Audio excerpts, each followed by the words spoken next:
Welcome back to my channel friends. ಇವತ್ತು ನಿಮಗೆ ಎಷ್ಟೋ ರುಚಿಕರವಾದ ಹಲಸಿನ ಹಣ್ಣಿನಿಂದ ಕಡುಬು ಹೇಗೆ ಮಾಡಬೇಕೋ ತೋರಿಸ್ತೀನಿ ರೀ.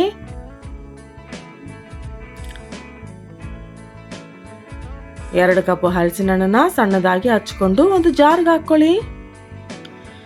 1 ಕಪ್ ಹಸಿ ಕೊಬ್ಬರಿ ಹಾಕ್ಕೊಳ್ಳಿ. ನುಣ್ಣಗೆ ಹಾಕೊಂಡು ಒಂದು ಬಟ್ಲಿಗೆ ಹಾಕ್ಕೊಳ್ಳಿ. 1 ಕಪ್ ಅಕ್ಕಿ 2 ಗಂಟೆ ಕಾಲ ನೆನೆಸಿ. ನೋಡಿ, ಅಕ್ಕಿ ಚೆನ್ನಾಗಿ ನೆಂದಿದೆ ಅಲ್ವಾ. ಈಗ ಇದನ್ನೆಲ್ಲ ಒಂದು ಜಾರ್ಗೆ ಹಾಕ್ಕೊಳ್ಳಿ. ಅರ್ಧ ಕಪ್ ಬೆಲ್ಲ ಹಾಕ್ಕೊಳ್ಳಿ. 4 ಏಲಕ್ಕಿ ಹಾಕ್ಕೊಳ್ಳಿ. ಸ್ವಲ್ಪ ನೀರು ಹಾಕ್ಕೊಂಡು ನುಣ್ಣಗೆ ಹಾಕ್ಕೊಳ್ಳಿ. ಅದನ್ನು ಬಟ್ಲಿಗೆ ಹಾಕ್ಕೊಳ್ಳಿ. ಹಲಸಿನ ಹಣ್ಣು ಸಿಹಿ ಆಗಿರುತ್ತಲ್ಲ, ಅದಕ್ಕೆ ಬೆಲ್ಲ ಸ್ವಲ್ಪ ಹಾಕ್ತಿದ್ದೀನಿ. ನಿಮಗಿನ್ನೂ ಸಿಹಿ ಜಾಸ್ತಿ ಬೇಕು ಅಂದರೆ ಸ್ವಲ್ಪ ಜಾಸ್ತಿನೇ ಹಾಕ್ಕೊಳ್ಳಿ. ನೋಡಿ, ಅದನ್ನೆಲ್ಲ ಚೆನ್ನಾಗಿ ಕಲಿಸ್ಕೊಳ್ಳಿ. ಈಗ ತೋರಿಸ್ತಿದ್ದೀನಲ್ಲ, ಆ ಥರ ಬಾಳೆ ಎಲೆ ಮೇಲೆ 1.5 ಅಥವಾ 2 ಸ್ಪೂನ್ ಹಾಕ್ಕೊಳ್ಳಿ, ಸಾಕು. ಜಾಸ್ತಿ ಹಾಕ್ಬೇಡಿ, ಬೇಗ ಬೇಯಲ್ಲ.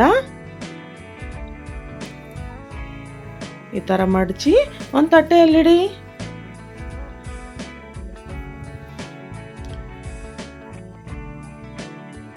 ಎಲ್ಲ ಅದೇ ಥರ ಮಾಡಿ.